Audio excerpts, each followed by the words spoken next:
আপনারা সকলেই জানেন যে ২৭ তারিখে নবান্ন অভিযান, অলিগলি অনেক হলো, এবার নবান্ন চলো, এই যে ডাক দিয়েছিল ছাত্র আন্দোলন, সত্যি কি ছাত্র আন্দোলন ডাক দিয়েছিল, না এটা নিয়ে বড় রাজনীতি? এটা নিয়ে যে আমার ভিডিওটা। তো আমি সঙ্গে রয়েছি আপনাদের মমিন। তো আপনারা সবাই কেমন আছেন?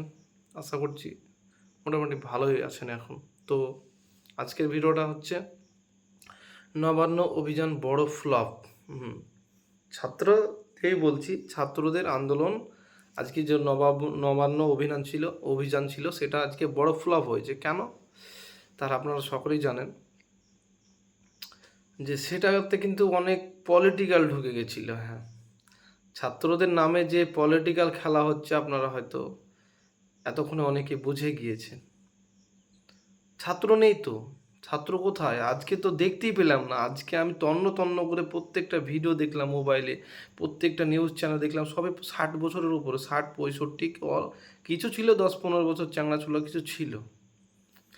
কোথায় ছাত্র? কোথায় আজকে কোনো ছাত্র দেখতে পাইনি। আর যেই কটা ছাত্র, সত্যি যদি এটা ছাত্র সংগঠনের যদি এর প্রতিবাদটা হতো, আজকে মিছিলটা হতো, তবে কিন্তু আশা করছি ভালো হতো চাইতে আন্দোলনটা। কোথায় প্রবলেমটা হয়েছে জানেন? যে কটা ছাত্র আসতো তারা আসেনি, তার একটাই কারণ, এই যে শুভেন্দু অধিকারী ফড়াম করে কালকে বলে দিল যে সোমবারে পদত্যাগ করুন, মঙ্গলবারে যদি গুলি চলে তাহলে সম্পূর্ণ দায়ী মমতার। এই যে কথা উল্টো পাল্টা, এরা কখন কি যে বলে বোঝা যায় না।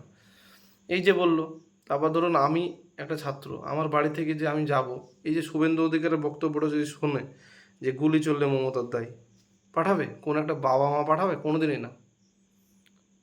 মানে একটা উস্কানিমূলক এমন একটা কথা বলে দিল যেটা পারবে না সেটা বলে দেবে। এই যে একটা উস্কানিমূলক কথা বললো, তো যদি একটা ছাত্রকে তার বাবা মা কখনো ছাড়বে? এই যে একটা বড় নেতা, একটা লিডার, বিজেপি লিডার, তাদের মুখে এই ধরনের কথা একটা ভাবা যায়?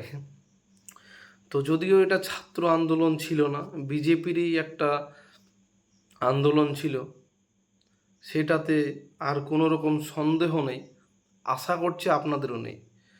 তো এই যে বিজেপি এমন করে দেখানোর চেষ্টা করলো, এবং যদিও ছাত্র সংগঠনের আন্দোলন বলে চালাচ্ছিল বিজেপি, তো ভালো কথা, কিন্তু বিজেপির বড় বড় নেতারা এমন করে প্রেস কনফারেন্স করেছে যে প্রত্যেকটা মানুষকে চোখে আঙুল দিয়ে দেখিয়ে দিচ্ছে তারা যে আমরাই পরিচালনা করছি। কোনো আমরা আজ পর্যন্ত দেখতে পেলাম না যে বড় বড় একটা ছাত্র সংগঠনে প্রেস কনফারেন্স করে বলেছে যে আমাদের একটা আন্দোলন। এরকম আপনারাও হয়তো দেখতে পাননি। আমি অনেক ভিডিও খোঁজাখুঁজি করেছি এবং এরকম কোনো তথ্য পাইনি। তো বিজেপির যেই আন্দোলনটা ছিল, তো বিজেপিরা সরাসরি এই আন্দোলনটা করতে পারতো।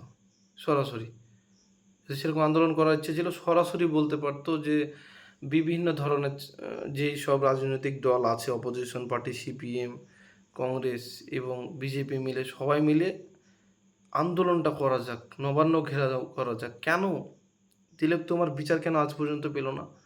এরকম করতে পারতো তারা, কিন্তু অন্যরকমভাবে খেলার চেষ্টা করেছিল।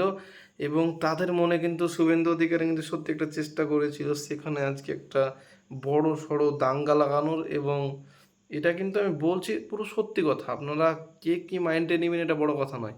সে ভেবেছিল যে সেখানে একটা বিরাট দাঙ্গা লাগানো, দুই একটা যদি হয়, ধরেন দুই একটা যদি পুলিশে গুলিমুলি চালায়, দিয়ে একটা লাশ পড়ে যায়, তাহলে এই জিনিসটা তার লাশকে দেখিয়ে একেবারে মানুষের সিম্পাথি পাওয়া, এই যে বিষয়গুলো আছে, এরকম কিন্তু শুভেন্দু অধিকারী চেয়েছিল। কিন্তু কলকাতা পুলিশরা কিন্তু খুব সতর্ক হয়ে গিয়েছিল আগে থেকে, জানেন তো, 2 দিন সময় পেয়ে গেছিল, বড় বড় ব্রিগেড করে একেবারে ঘেরাও করে দিয়েছিল, বড় বড় ডাম্পার মাম্পার রাস্তায় লাগিয়ে দিয়েছিল মানুষ যাতে ঠিকঠাক করে না আসতে পারে। আর প্রত্যেকটা রাস্তায় যে বড় বড় রাস্তাকে ঘেরাও করে দিয়েছে তারা, একেবারে দূর থেকে আসবে, 3 কিলোমিটার 4 কিলোমিটার আগ থেকে রাস্তা ঘেরাও, আর ঢুকতে পারছে না আন্দোলনকারীরা। আর এই যে শুভেন্দু অধিকারী উস্কানিমূলক যে বলেছিল যে গুলি চললে মমতা ব্যানার্জির দায়, এই যে কথাটা বলেছিল, তখন কিন্তু মানুষের মধ্যে ভয় ঢুকে গেছিলো যে রে বাবা, যাবো প্রাণ আগে বাঁচাবো, যদি মরে যাই, এই যে একটা বিষয় ভয়ে, মানে ভয়ের বিষয় ছিল। তো শুভেন্দু অধিকারীর এই যে প্ল্যানটা ভালোই ছিল, কিন্তু চালটা খাটাতে পারলো না অবশ্যই। আপনাদের মতামত কমেন্ট করে দেন, আমরা এটাতে কোনো সন্দেহ নেই। তো আপনারা একটা কথা বুঝতে পারছেন, এই যে মেন পয়েন্টটা নিয়ে যেটা ছিল যে তিলক তোমার বিচার চাই, ওই জিনিসটা আপনার মাইন্ড থেকে সরে যাচ্ছে না তো? ভালো করে ভাবুন, ওই মাইন্ডটা কিন্তু আপনার মাইন্ড থেকে অনেকটা সরে গেছে, ব্যাপারটা অন্যরকম হয়ে গেছে এখন। দেখেন তখন ছিল তিলোত্তমার বিচার চাই, এখন মুখ্যমন্ত্রী পদত্যাগ চাই, পদত্যাগ চাই, পদত্যাগ চাই। এটাতে মানুষ মেতে গিয়েছে, বিজেপির কিছু বড় বড় নেতা এটাতে বেশি মেতে গিয়েছে। মানুষ কিন্তু ওর জন্য মানুষের কিন্তু মাইন্ডসেট আলাদা দিকে হয়ে গেছে। সবাই যে তৃণমূলের বা মমতার বিরোধিতা করবে তা না, সবাই কিন্তু ঘৃণা করেছে, যেমন বোনটার উপর যে অত্যাচার করা হয়েছে এটার উপর যেমন ঘৃণা করেছে, তেমন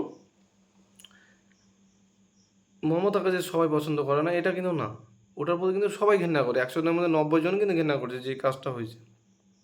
কিন্তু এখন যে বিজেপিতে যে খেলাটা খেলতে যাচ্ছে, মানুষের মাইন্ড থেকে তিলোত্তমার মাইন্ডটা, মানে তিলোত্তমার যে উপর অত্যাচার করা হয়েছে ওই মাইন্ডটা কিন্তু সরে যাচ্ছে, এবং এটা কিন্তু পুরোপুরি পলিটিক্যাল ঢুকে গেছে। তো সিপিআইএমও কিন্তু এখান থেকে সরে গিয়েছিল, কারণ বিজেপির এই ধরনের কথা এবং তাদের সঙ্গে কোনো রকমভাবে কিন্তু সমঝোতা করেছিল না। এই যে হঠাৎ করে বলো 27 তারিখে আমাদের ছাত্র সংগঠনের একটা আন্দোলন এরকম, তো সিপিআইএম বুঝে গেছিল যে পুরো এটা বিজেপির চাল, সেই কারণে কিন্তু যদি বিজেপি সরাসরিভাবে করতো এবং সিপিআইএম এর সাথে একটা সমঝোতা করতো, হয়তো 27 তারিখের যে যে আন্দোলনটা নবান্ন অভিযান, এটা হয়তো এতটা ফ্লপ হতো না। কারণ আপনারা জানেন সিপিআইএম এর একটা এমপি বা একটা এমএলএ না থাকলেও কিন্তু তাদেরকে ছাত্র সংগঠন কিন্তু মজবুত একটা কিন্তু এসএফআই এর কিন্তু, আমি যতদূর জানি এসএফআই, হ্যাঁ, এই যে একটা ছাত্র সংগঠন আছে, তো বিশাল কিন্তু তাদের একটা ছাত্র সংগঠন আছে।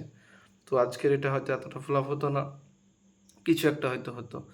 তো বিজেপির এই যে বড় একটা ভুল, প্রেসের সামনে গিয়ে বড় বড় ডায়লগ বাজানো, এগুলা ব্যাড এফেক্ট পড়েছে, এবং পুলিশে বুঝে নিয়েছিল যে এখানে আমরা যদি গুলি চালাই বা লাঠি চালাই আন্দোলনটা আরও বেড়ে যাবে, তার জন্য তারা এক লাঠি খেয়েছে, কিন্তু তারা কিন্তু কিছু বলেনি। তো তারা খুব মাথার বুদ্ধি খাটিয়ে আন্দোলনকারীদেরকে ওখান থেকে সরিয়ে দিয়েছে।